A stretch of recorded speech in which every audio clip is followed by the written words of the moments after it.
हार्दिक स्वागत करती हूँ।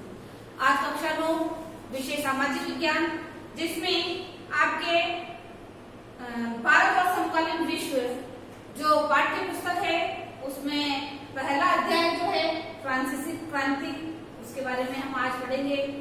तो सभी बच्चों से निवेदन करती हूँ कि अपने सामाजिक विज्ञान की पाठ्य पुस्तक निकाल ले और पहला जो अध्याय है, पहला जो पाठ है फ्रांसीसी क्रांति, उसके बारे में हम चर्चा करेंगे, विस्तार से पढ़ेंगे। क्या कारण रहे थे, उस समय समाज की व्यवस्था कैसी थी, समाज कितने वर्गों में बटा हुआ था, वहाँ जो कुलीन वर्ग था, मध्यम वर्ग था, उनकी स्थिति किस प्रकार से बनी हुई थी, साथ ही फ्रांसीसी क्रांति होने के क्या कारण थे, सभी के बारे में इस अध्याय के अंतर्गत हम पढ़ेंगे। तो उससे पहले जो सिंपल से जानकारी है फ्रांसीसी क्रांति के बारे में, वह मैं आपको बता रही हूँ। उनमें से कुछ महत्वपूर्ण बिंदु मैं आपके सामने बोर्ड पर लिखूंगी, तो उसको आपको अपने नोटबुक में साथ के साथ नोट करना भी है। 14 जुलाई 1789 की सुबह पेरिस नगर में आतंक का माहौल था। कहाँ पर? पेरिस में। और सन कब का बताया गया है इसके अंतर्गत? 1789 में। कैसा माहौल था? कहा आतंक का माहौल था। आतंक का माहौल था पेरिस शहर में। सम्राट ने सेना को शहर में घुसने से मना कर दिया था कि सेना जो है वह शहर के अंदर नहीं आ सकती है। अफवाह थी कि वह सेना को नागरिकों पर गोलियां चलाने का आदेश दे सकता है और देने वाला है, अर्थात वहां पर कोई भी उसके अंतर्गत नहीं आए, जो भी आएगा वह मारा जाएगा। लगभग 7000 औरतें और पुरुष टाउन हॉल के सामने एकत्र हुए और उन्होंने जनसेना का गठन करने का निर्णय कर लिया था। हथियारों की खोज में वे बहुत से सरकारी भवनों में जबरन अंदर प्रवेश करने लग गए थे। उसके बाद सम्राट की जो निरंकुश शक्तियां थी उसका प्रतीक होने के कारण बास्तिल किला जो है वो घृणा का केंद्र बन गया था, इसीलिए किले को ढहा दिया गया था। घृणा का केंद्र होने के कारण बास्तिल का जो किला था उसको ढहा दिया गया था, गिरा दिया गया था और उसके जो अवशेष बचे थे उनको बाजार में स्मृति चिन्ह के तौर पर नीलाम कर दिया गया था। इस घटना के बाद कई दिनों तक पेरिस तथा देश के देहाती क्षेत्रों में कई और संघर्ष भी हुए थे, अनेक संघर्ष हुए थे इस घटना को देखते हुए। अब 18वीं सदी में जो फ्रांसीसी समाज था उसके बारे में हम विस्तार से चर्चा करेंगे। तो समाज किस प्रकार से था उसके बारे में मैं आपको एक डायग्राम बनाकर बता रही हूँ, ध्यानपूर्वक आप उसको अपने नोटबुक में उतारोगे। आप नोट करोगे जो समाज की व्यवस्था थी उसको मैं आपको बता रही हूँ।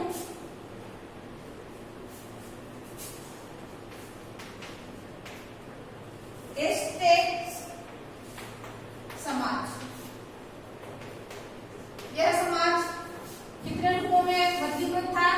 3 रूपों में। ठीक है, इसमें आप ले लेंगे प्रथम एस्टेट,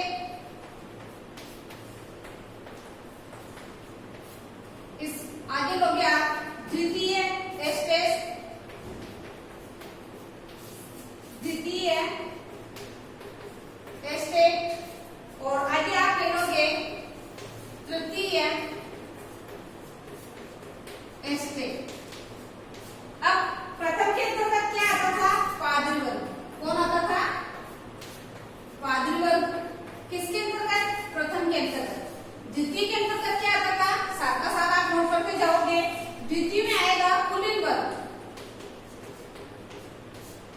कुलीन वर्ग। और तृतीय जो क्षेत्र है अर्थात तृतीय एस्टेट जो है उसके अंतर्गत उसको 3 भागों में विभाजित किया गया है। पहला जो भाग है उसमें कौन कौन आएगा मैं लिखा रही हूँ, दूसरे भाग में कौन आएगा और तीसरे भाग में कौन आएगा। तो आप नोट करोगे पहला जो इसका भाग है उसमें आएंगे बड़े व्यापारी, आप लिखोगे बड़े व्यापारी, अदालती, कर्मचारी, इसके अंतर्गत आप लिखोगे अदालती, कर्मचारी, वकील और सिंपल से जो व्यापारी होते हैं आदि। इसके अंतर्गत लिखोगे आप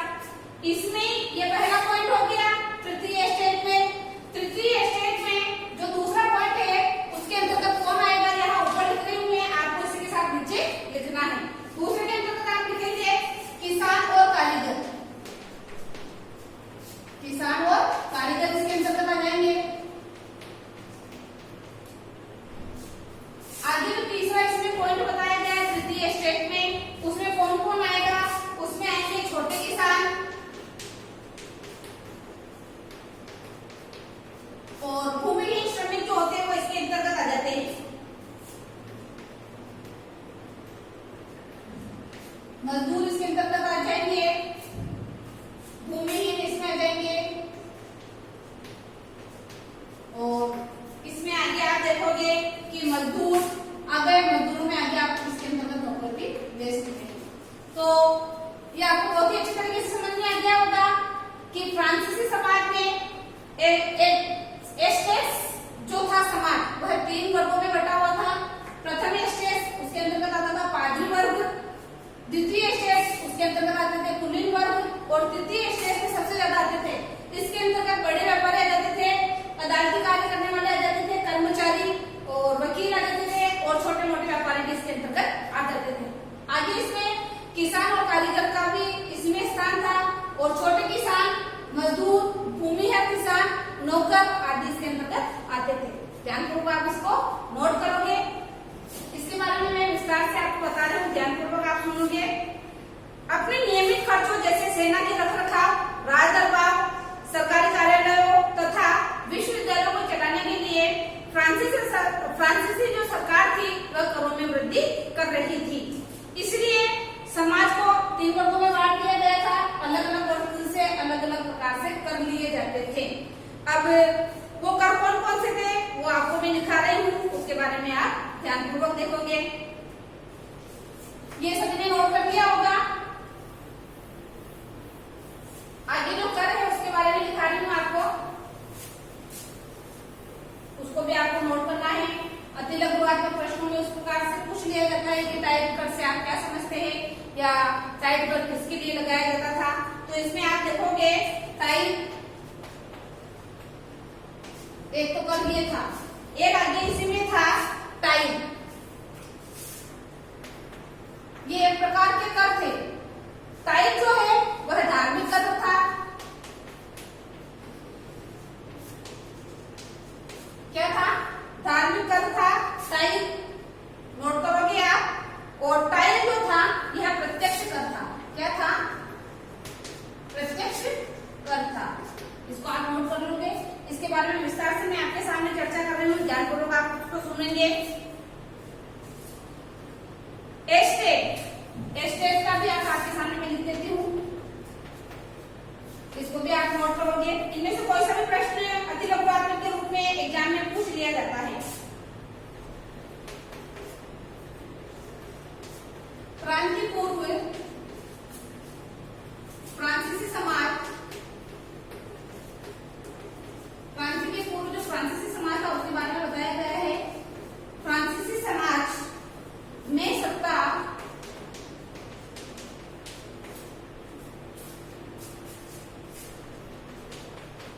और सामाजिक हैसियत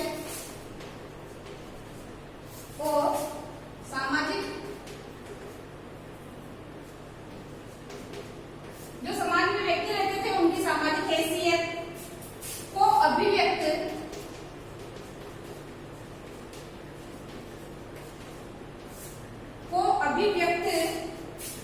करने वाली श्रेणी।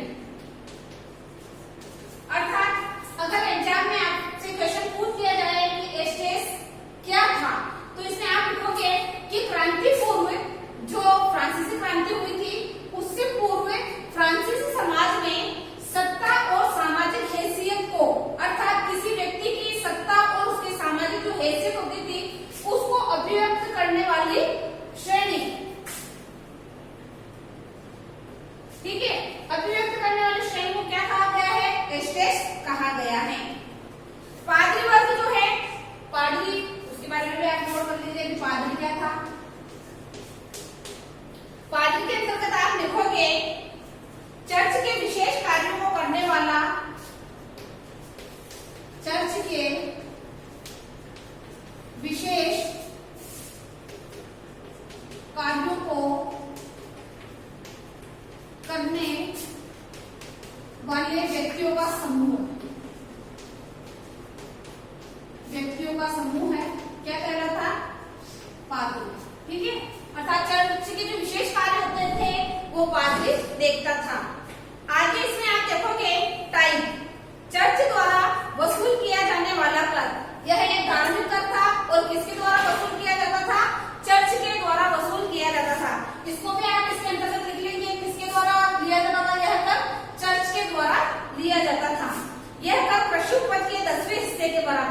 होता था।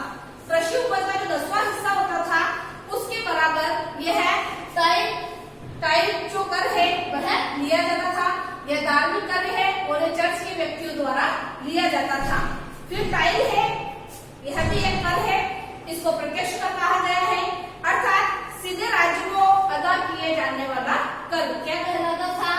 टाइल का कहलाता था। तो ध्यानपूर्वक सभी जो महत्वपूर्ण बातें हैं आपने अपनी नोटबुक में नोट कर ली होगी, साथ ही साथ आपको इनको याद भी करना है। आगे आप देखोगे कि आपकी पाठ्य पुस्तक में चित्र नंबर 3 पर एक चित्र दर्शाया गया है। ये आपके सामने है और ध्यानपूर्वक आप इसको देखेंगे। इसमें क्या बताया गया है कि कुलीन व्यक्ति मकड़ा है, अर्थात मकड़े के समान कुलीन व्यक्ति को बताया गया है और किसान जो व्यक्ति है उसको मक्खी के समान बताया गया है। आगे आप देखोगे कि यह जो किसान व्यक्ति है गरीब है, इसकी जो आर्थिक स्थिति है वह बहुत ही कमजोर है, फिर भी यह व्यक्ति बेचारा गरीब अनाज, पैसा, फल और अनाज सब कुछ लेकर किसके पास आता है? इस व्यक्ति के पास आता है जो कि सब तरीके से संपूर्ण है, इसकी आर्थिक स्थिति अच्छी है, जो कि एक शासक के रूप में बैठा हुआ है और गरीब व्यक्ति इसके पास आ रहा है, सब लेकर आता है, फिर भी यह व्यक्ति जो इतना निर्दयी है कि इस गरीब व्यक्ति की तरफ देखता तक नहीं है, अर्थात इसके साथ इसके द्वारा लाए गए सारे सामानों को वो ले लेता है, कहता है कि यार अब तो, लेकिन उसकी तरफ एक नजर उठा कर भी नहीं देखता है, क्योंकि इनकी तरफ देखना इनको ऐसा लगता था कि इस ऐसे व्यक्ति को देखेंगे तो हमारी दृष्टि ही अलग हो जाएगी, तो ऐसे व्यक्तियों को देखना भी पसंद नहीं करते थे। इन व्यक्तियों को, ऐसे कमजोर व्यक्ति, आर्थिक स्थिति इनकी जानते हुए भी गरीब जो होते थे, इन पर दया भी बिल्कुल भी नहीं आती थी, अर्थात यह एक निर्दयी शासक कहलाता था।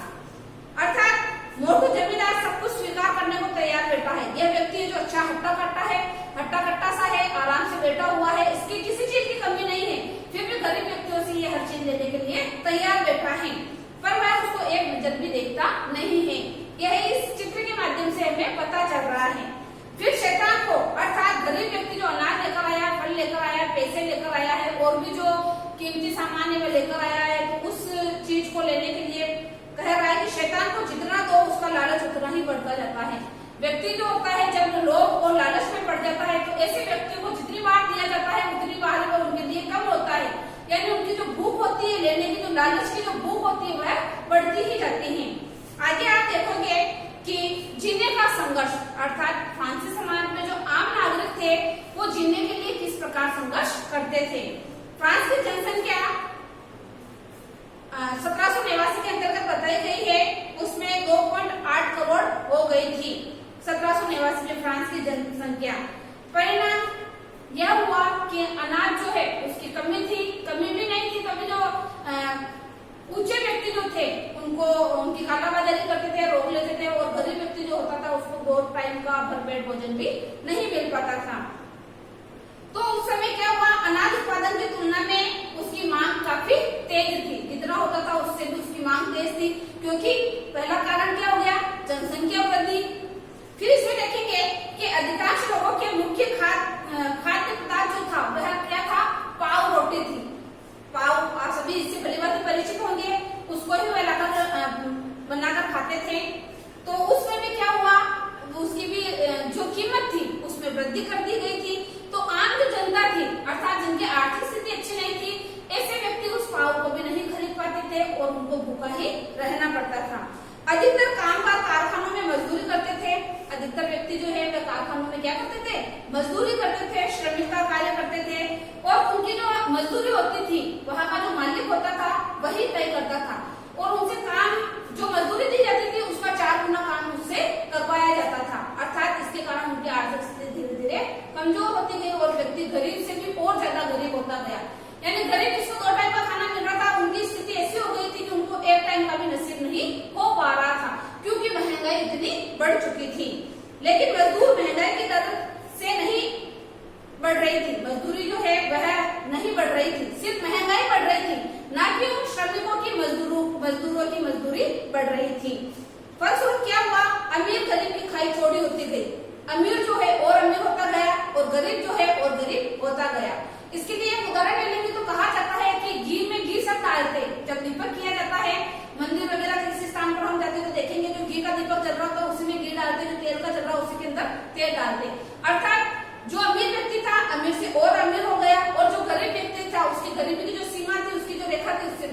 नीचे पहुंच जाता है। फिर क्या हुआ कि उनकी जो स्थिति थी वह और ज्यादा बदतर हो जाती है। सूखे ओले के प्रकोप से जो फसल थी वह भी धीरे धीरे नष्ट हो रही थी, फसल भी इस साल कम हुई थी। इससे रोजी रोटी का उनके सामने संकट पैदा हो गया था। ऐसी जीविका संकट प्राचीन राजतंत्र के दौरान फ्रांस में काफी बढ़ गई थी। अर्थात जीविका संकट, इसको आप लिख सकते हो, मैं आपके सामने लिखा रही हूँ इसको। जीविका अर्थात जीवन जीने के लिए जो मूलभूत आवश्यकताएं होती है, जब उनकी पूर्ति नहीं होती है उसके बारे में कहा गया है। लेकिन इसको किस प्रकार से सही ढंग से जमा कर लिखना है ये मैं आपके सामने लिख रही हूँ, तो आप इसको भी नोट करेंगे कि जीविका संकट से आप क्या समझते हैं। जीवन जीने के लिए संकट का उत्पन्न हो जाना। अब रोटी, कपड़ा और मकान इंसान की क्या है, मूलभूत आवश्यकताएं हैं। सोना चांदी नहीं पहनेगा तो भी इंसान चल जाएगा, लेकिन उसको अगर भोजन, खाने के लिए भोजन की आवश्यकता पड़ती है, रहने के लिए उसको मकान की जरूरत पड़ती है और पहनने के लिए उसको कपड़े की जरूरत पड़ती है। अर्थात रोटी, कपड़ा और मकान जो है वह उनकी मूलभूत आवश्यकताएं थी। वहां के जो नागरिक है उनके लिए, अमीर वर्ग के लिए इस प्रकार की कोई समस्या नहीं थी। यह समस्या सिर्फ गरीब परिवारों में उत्पन्न हो रही थी। तो जीविका संकट के बारे में आप लिखेंगे, ऐसी चरम स्थिति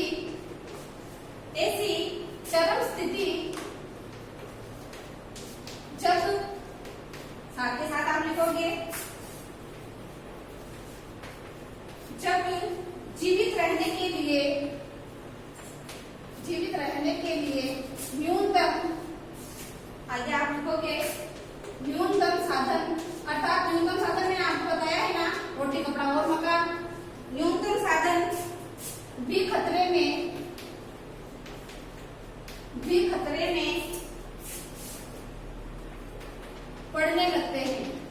पड़ने लगते हैं। अर्थात इन व्यक्तियों की स्थिति ऐसी हो गई थी कि इनके पास जो मजदूरी थी, जो काम ये करते थे उसकी जो मजदूरी मिलती थी, काम ज्यादा करवाया जाता था, पैसे कम दिए जाते थे, तो स्थिति परिवार की जो है वह धीरे धीरे कमजोर पड़ रही थी। तो ऐसे व्यक्ति या तो अपनी जो जमीन होती थी उसको किसी के पास गिरवी रख देते थे। कभी कभी ऐसा होता कि अगर ये ब्याज नहीं दे पाते थे तो जो बड़े बड़े साहूकार होते थे उनकी जमीन जायदाद भी अपने हक में ले लेते थे। तो रोटी इनसे छिन गई, पाव रोटी के लिए कहा गया कि महंगे हो गए थे।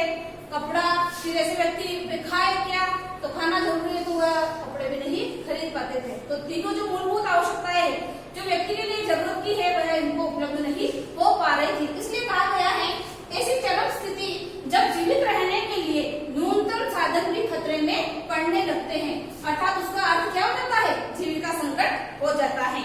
आगे आप देखोगे, इससे आगे जीविका का संकट कैसे उत्पन्न होता है।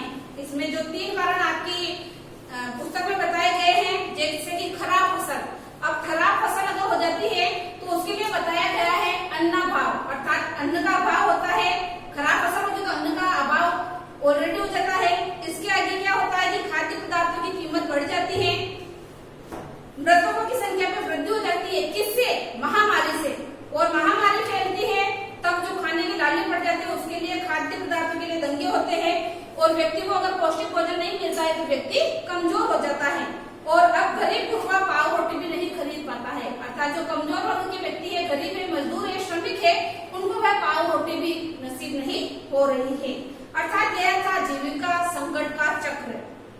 अब अगर आप चाहो तो मैं बोर्ड पर इसको बनाकर बता देती हूँ।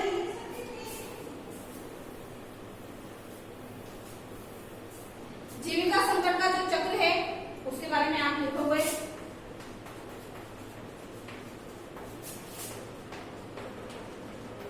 जीविका संकट का चक्र, यह आपकी पुस्तक में जो आया है वो पूरा भरा हुआ नहीं है। इसमें क्या पहला बता रखा है, खराब फसल।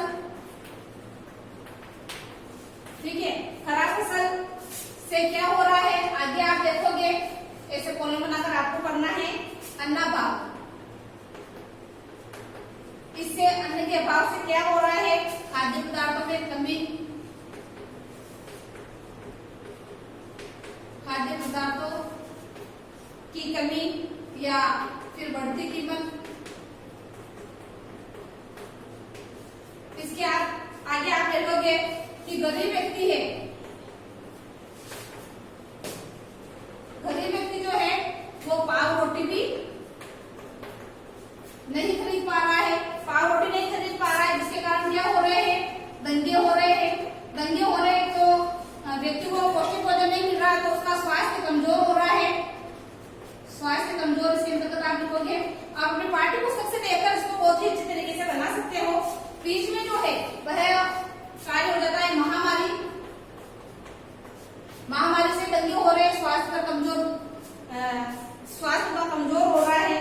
और ये जो सारे कारण है, या ये जो सारे कारण है, उसका कारण क्या हो रहा है, यहाँ पर मृतकों की संख्या बढ़ रही है, मृतकों की संख्या बढ़ रही है। तो ये था आपके सामने जीविका संकट का चक्र। इसको आप अपने गृह कार्य की नोटबुक में अच्छी तरीके से उतारेंगे, अपने पाठ्य पुस्तक से देखकर कि आम जो जनता थी उनके सामने जीविका का संकट कैसे उत्पन्न हो गया था। तो आज के द्वारा दी गई वीडियो मेरे हिसाब